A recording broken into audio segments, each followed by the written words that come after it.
Okay, welcome to a job shadow on set here with my brother Stockton behind the camera. And today we are shooting a real estate video. We're in a $10 million home. We'll cut to some awesome shots of it right now. And this job was given to me by my buddy Colton, who got the job. He's my aerial pilot. You'll see him later on. But he hired me as a cinematographer to do all the indoor work and to operate the heli's camera. So those are my two jobs today. We are just getting set up right now. And today I'm going to be using the Movi over the Glide Cam. People always ask me why I choose Glide Cam or why I choose Movi. In this instance, we are using a Movi because we're in a very controlled setting. There's, for the most part, no moving objects or inanimate objects. I'm filming a house. And so when I'm in controlled environments, I tend to use the Movi because I can get exactly the shot I want because there's not going to be any surprises. For example, if we were shooting parkour in here and we had a parkour guy jumping down the railing and I had to whip really fast, the Movi's not very good for that. It doesn't do very quick movements. It's very slow, controlled movements. But since there aren't any fast moving things happening, the Movi is a better option for me because I can get a very controlled, almost robotic, mechanic move to it. So different tools for different situations. We are filming an on-camera actor today who's going to be kind of walking around and displaying some of the things and talking to camera. So that's the only moving subject, but I'm going to be blocking him and directing him and telling him exactly what to do. So I'm going to know exactly which movements to make every take. So it's a very controlled environment. So for controlled environments, I like to use the Movi because it is a little bit smoother, more mechanic looking move.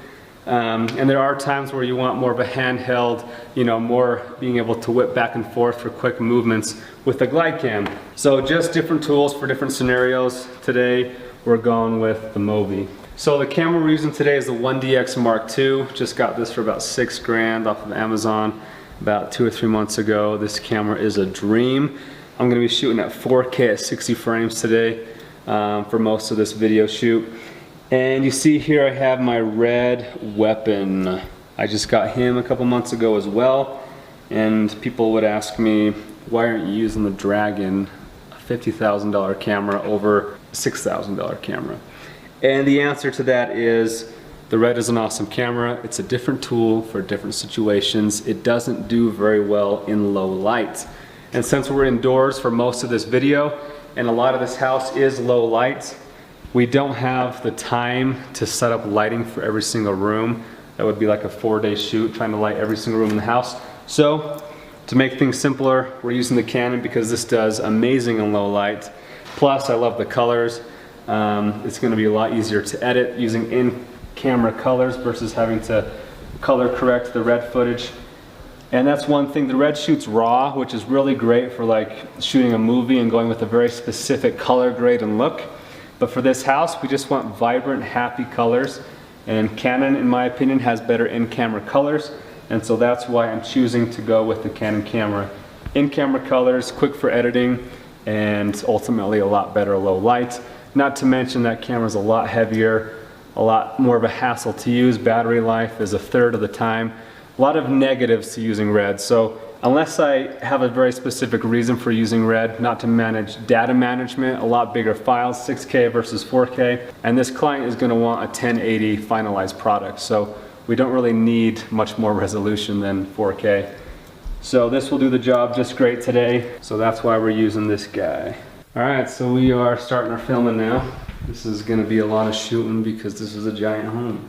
So because we're doing lav mic audio, I just make sure to set the sound recording to manual, and the recording level is just 1 notch above 0. We're not doing any audio yet, so right now we're just shooting B-roll of the house, but I want to make sure that audio is set for when we do start doing audio. Recording quality, we're doing 4K at 60 frames. There's going to be a few times when I go to 1080, and the reason for that is because when this camera shoots at 4K, it uses a smaller portion of the sensor, which makes it a 1.35 crop factor versus full frame when I shoot at 1080. So there's going to be some rooms that I want to get a wider shot on, and instead of having to change out lenses, I'm just going to shoot it in 1080, which would give me a full frame instead of a 1.35 crop factor.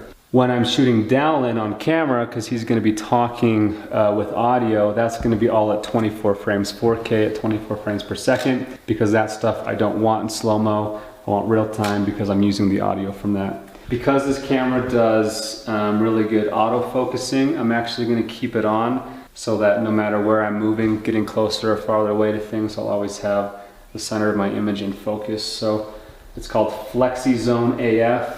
So picture style we're using, sharpness down to 0, contrast is going to be at 0, saturation is +1, and color tone is at 0. So pretty much all I'm changing is bringing the sharpness down and boosting the saturation up 1. That'll just give me a nice vibrant look. So now we're going to talk about exposure. Depending on the type of room we're in will depend on the exact exposure settings we use. White balance will also depend on the rooms we're in. So here's our image right now.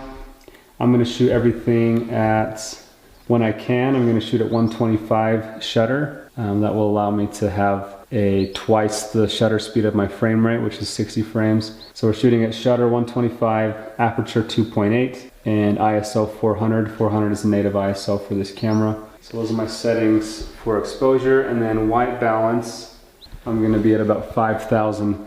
So with these kinds of shoots, you have a mixture of outdoor light, which would be at 5,600 Kelvin, and indoor light, which is about 32 to 4,000 Kelvin, depending on the lighting. And so it's kind of a mix of both lighting. So I'm just kind of eyeballing it and setting it to the white balance that to me looks the most correct. Looks like my whites are being white.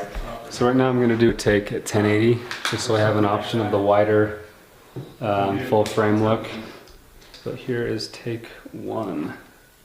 I see what you're saying. It's just the balcony itself does not look good. It's not the most unique thing. This room, it's super low light. I'm going shutter speed of 60.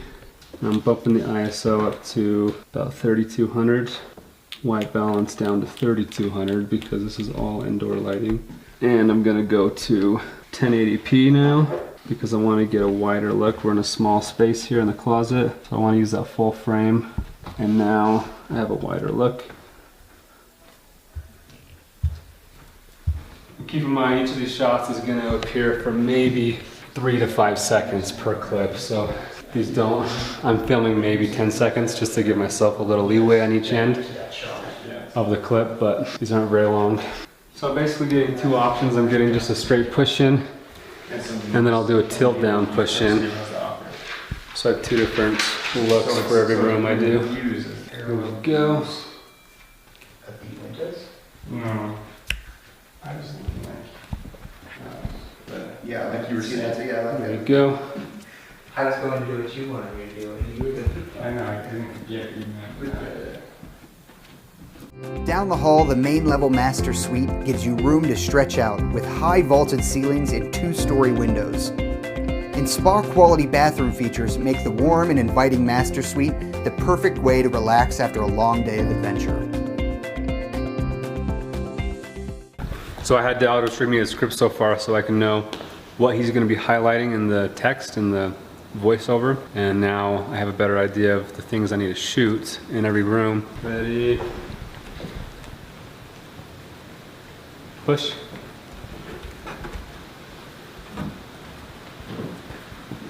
So I'm doing 2 options, one in 4K, one in 1080. Benefits to both. 1080, like I said, you get a wider field of view, so you get to see more of the house. 4K I'm shooting because it's higher quality. So some of these shots we don't need the full view. With the cropped 4K sensor, it'll be enough and it'll be a lot higher quality.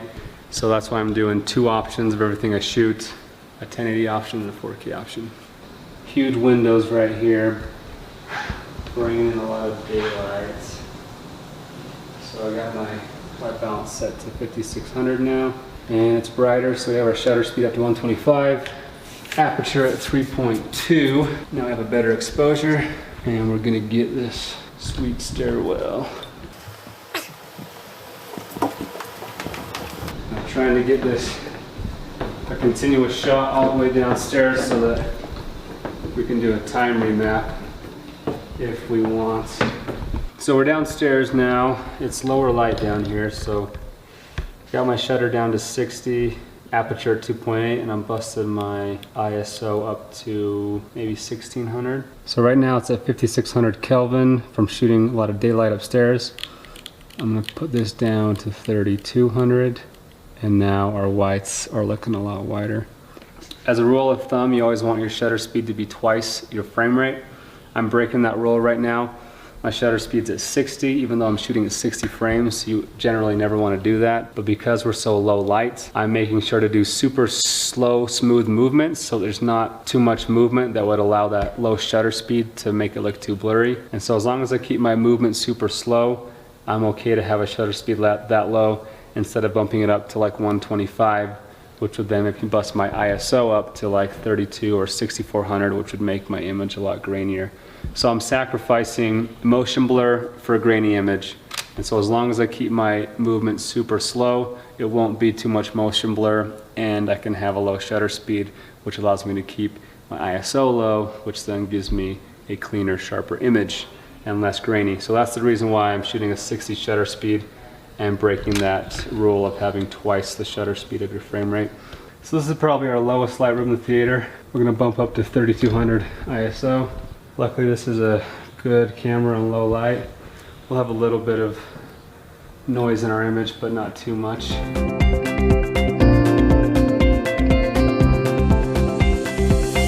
This lower level of the home was designed to be the ultimate entertainment center for family and friends. You can enjoy a huge granite wet bar, luxury seating in your private surround sound home theater, or get some exercise in the gym. Again, we have a green tint in this room, so I'm going with auto white balance, and it actually looks better with auto white balance. So the times I use auto white balance is when we have a weird tint that I can't deal with my manual white balancing, because the manual white balance, it goes from oranges to blues, your warms to colds, but it doesn't affect your tint, which is your greens to reds. And so when you put on the auto white balance, it will also give you an adjustment on the tints as well, but they don't always guess correctly. So in this case, it's guessing well enough, so I'm using it for this room. Oh, shoot. Oh, shoot.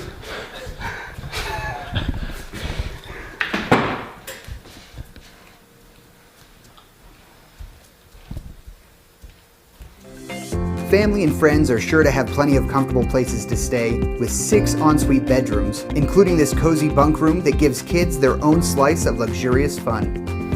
So we're almost done shooting the whole house. It's been about 2 hours, so we'll wrap up shooting the whole house in about, interior at least, in about 2.5 hours. And then we're gonna do about 1.5 hours outdoors, doing aerials, and then I'll do a couple ground shots. So we started shooting at 11. We'll finish up exterior by about 3, and then we have about 3 or 4 hours to shoot Dallin commenting and walking around the house doing his actual script. So our goal is to do this whole thing in about 7 to 8 hours of shooting and wrap up by about 6 or 7. So we're flying aerials now. Colton Sandoval is coming over here, is going to be our aerial pilot. We're flying the Inspire 1, DJI Inspire 1, shooting at 4K, probably at 30 frames, so we can slow down to 24 and get a nice smooth milky look to it. I'm just controlling the camera, he's controlling the actual helicopter, so we're going to be communicating with one another to get the best shots possible, and communication is key in this situation so that we can understand each other's moves and get the most cinematic shot possible. So be paying attention to the direction I'm giving and the communication back and forth, but my job is simply moving the camera. So the main goal of what we're shooting is, he's just flying certain patterns, and my goal is just to keep the house framed in the middle. So now I'm twisting to the right as he goes down. So whenever we can incorporate movement, as much movement as possible, it makes the shots more dynamic and more interesting to watch. So that's why it's nice to have one person flying and one person on camera, so that you can work independently of each other and have a more cinematic shot. You want to do the ski lift one? Yeah. So we want to show that we're next to a ski lift, because this is a ski area. So with this shot, we're going to have the ski lift in the foreground and the house in the background. Okay, good, a little bit lower. And then you're just gonna fly over the cables and then over the house. Get as close to those wires as you can.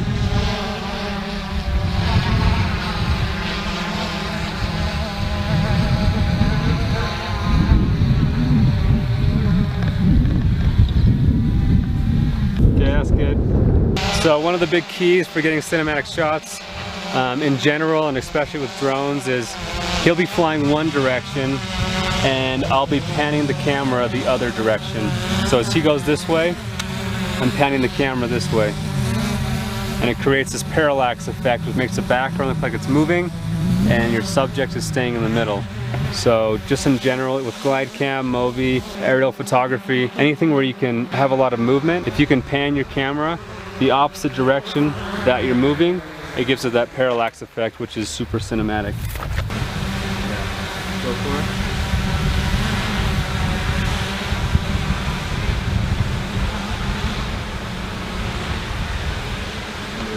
This is Dallin, our on-camera presence, our actor for the day. Hello. He's the one who's going to be walking around telling us about the house. We're going to be lav mic'd up today. He's going to be wearing this on his shirts, so we have some clean audio. And I'm going to hook up the receiver to my camera on here. So that's this little guy you're seeing me put on top of the camera. So I'm putting that on first before I start balancing so that the audio goes directly into the camera, the footage I'm shooting. Various balconies Park City has to offer with a private hot tub and unparalleled views. Not bad. He's working on a script here. Putting some luxurious verbiage in there to really sell to, you know, those high rollers and They like the word luxury, private, unparalleled. Unparalleled. It means like not paralleled. Like nothing is Parallels. really in parallel with it.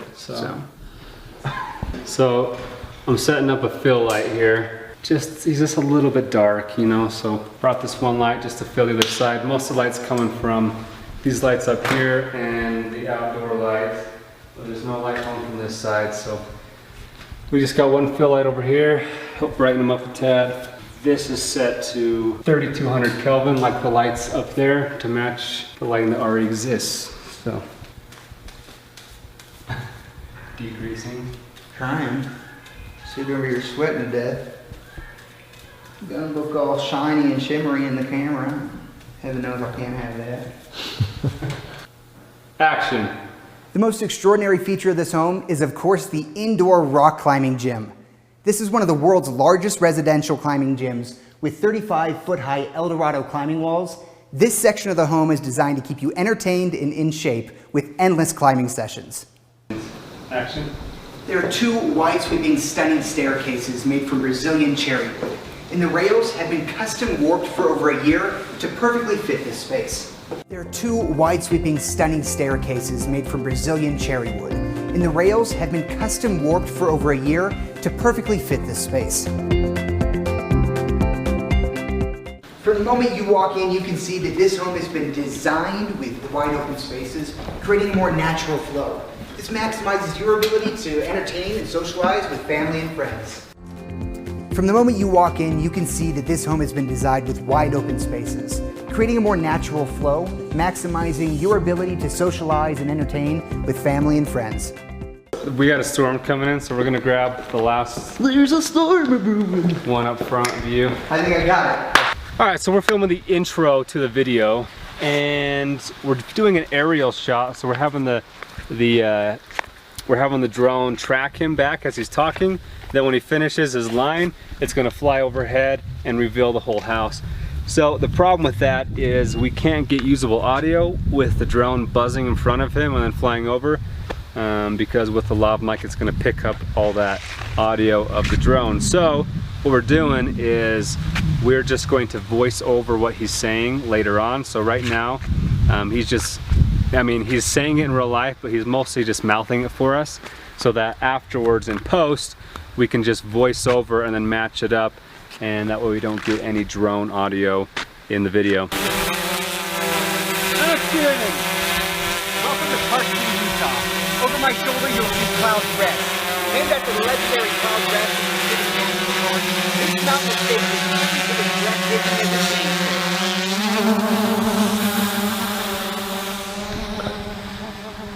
So right now Dallin is watching back the aerial Welcome to shot Park City, Utah. and trying to Right dub over his my shoulder is voiceover. Clouds Rest. So we have named after the legendary audio Clouds to go Rest over in top of Yosemite the National video, Park. This mountain because the estate video is every bit as doesn't have audio every because bit it as was from a breathtaking as its drone. namesake. So he's trying to sync it up exactly. Welcome to Park City, Welcome to Park City, Utah. Right No. over my shoulder, no. Welcome to Park City, no. Named after the Clouds Rest in no. Right over my shoulder is Clouds. Well, Try again. named after the legendary Cloud. That's their own slice of a. The home is equipped with 6 master. This home is the epitome of luxury mountain living. There's a bee on me. There's a bee on me. Welcome to Park City, Utah. Right over my shoulder is Clouds Rest. Named after the legendary Clouds Rest in Yosemite National Park, this mountain estate is every bit as breathtaking as its namesake.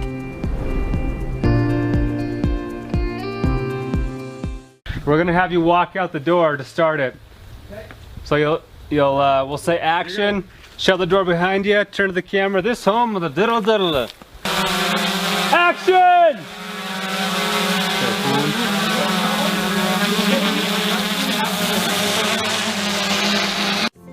This home is the epitome of luxury mountain living.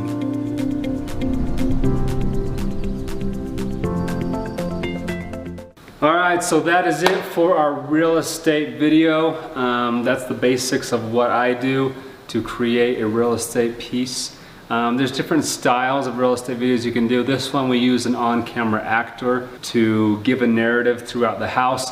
Other times we'll just do a voiceover. In fact, half of this will be voiceover, half will be an actor narrating what's happening on camera. So it just depends on the style you're going for. Sometimes I won't use any voiceover at all, and I'll just do an on-screen text, and sometimes it'll just be purely video and music. But I'll show you now the final product so you can see how this looked. This is just one style to do. This is the style that the client asked for, so that's what we put together. In summary, I love using a wide angle lens for real estate. I was shooting at 16mm the entire day at 4K and at 1080. Everything was shot at 60 frames and will be converted down to 24 frames to help give us that slow motion effect. Except for the shots of Dallin on camera, we wanted to use the audio, and so we couldn't slow that down, so we shot that all at 24 frames per second. I have used GlideCam plenty of times doing real estate videos. GlideCam works awesome as well, but I do usually use a little bit of warp stabilizer to help smooth it out a little bit. Whereas with the Movi, I probably won't have to use any warp stabilizer. As far as camera movements go, very simple movements with real estate. You don't want to get too crazy, too fast moving. You'll notice in this, I'm moving pretty slow, plus I'm slowing it down from 60 to 24 frames. So these are very subtle, slow movements, and with subjects like this where you just want the audience to be able to take in what they're viewing and not have to worry about a bunch of movement, I think movement is always good and brings a lot of cinematic aspects to it. But if you have too much movement, it can distract. So you want to make sure that you can control those movements and not move too quickly. Even when you're slowing it down, you want to make sure your moves are nice and slow. That goes for anything, for nature shots, for real estate. You don't want to move too quickly with those GlideCam shots, or else it's going to distract. I love just those super slow push-ins, just to give a little bit of movement, makes it super cinematic. So movements on this were pretty basic, pretty simple, pretty similar to what I do with the GlideCam. And as far as lighting goes, be aware and kind of gauge, what directions you're shooting and what you're shooting, and gauge if it will look better with overcast or sun, and take advantage of that. So pay attention to what's going on outside with the sun. Some days are going to be all overcast, some days are going to be all sunny, and sometimes you're going to have a mix. I personally like a mix because then, especially when you're shooting inside, it's sometimes better to have overcast because then you don't have blown out windows all the time. Overall, we did this shoot in about 8 hours. We got here at 10, it's now 6 o'clock, we're wrapping up. That was about what I expected it to be. That's about what it takes to shoot one of these really well. If there is no voiceover or on-camera acting, we can do it in like 3 to 4 hours. So just kind of depends on the style you're going for. Everywhere in the world needs real estate videos, whether it's luxury $1 million homes like this or smaller budget homes.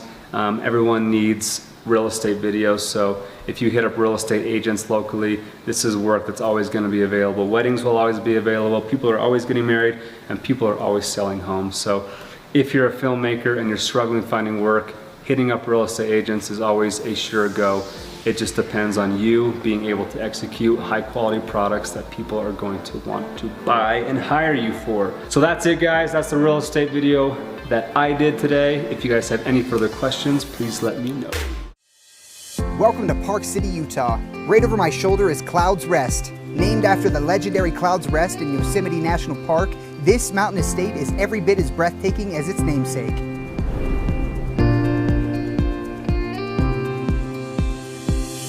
Nestled on 4 secluded acres of fir and aspen forest, this home is a perfect escape into the beautiful Park City mountains. From the moment you walk in, you can see that this home has been designed with wide open spaces, creating a more natural flow, maximizing your ability to socialize and entertain with family and friends. The large cherry wood paneled windows stretch from floor to ceiling, allowing brilliant amounts of natural light to highlight every spectacular detail of this home. There are 2 wide-sweeping, stunning staircases made from Brazilian cherry wood, and the rails have been custom warped for over a year to perfectly fit this space.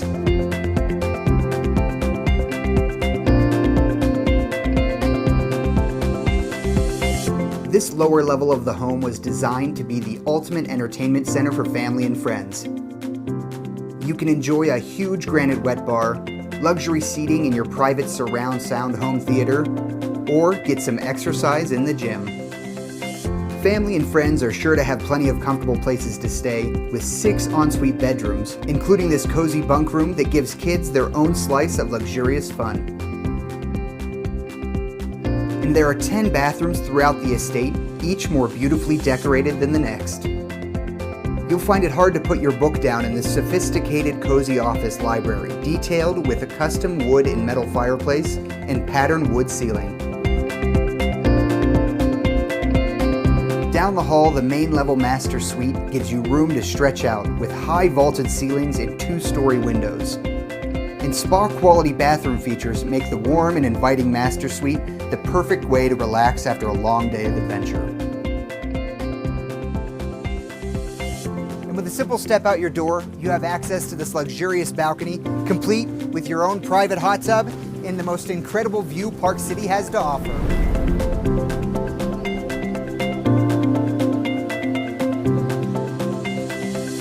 There are 2 large attached garages, giving you plenty of room to store your summer and winter toys when you're not out exploring the mountainside. The most extraordinary feature of this home is, of course, the indoor rock climbing gym. This is one of the world's largest residential climbing gyms, with 35-foot-high Eldorado climbing walls. This section of the home is designed to keep you entertained and in shape with endless climbing sessions. And when it comes time to hit the slopes, you can get your gear ready here in this spacious and comfortable ski-in, ski-out prep room. And before the lift even opens, you can have first tracks down the mountain with direct access to Park City Mountain Ski Resort, one of the largest ski resorts in North America. So between the warm stone and wood elements, custom rock wall, and the best snow on earth, this home is the epitome of luxury mountain living.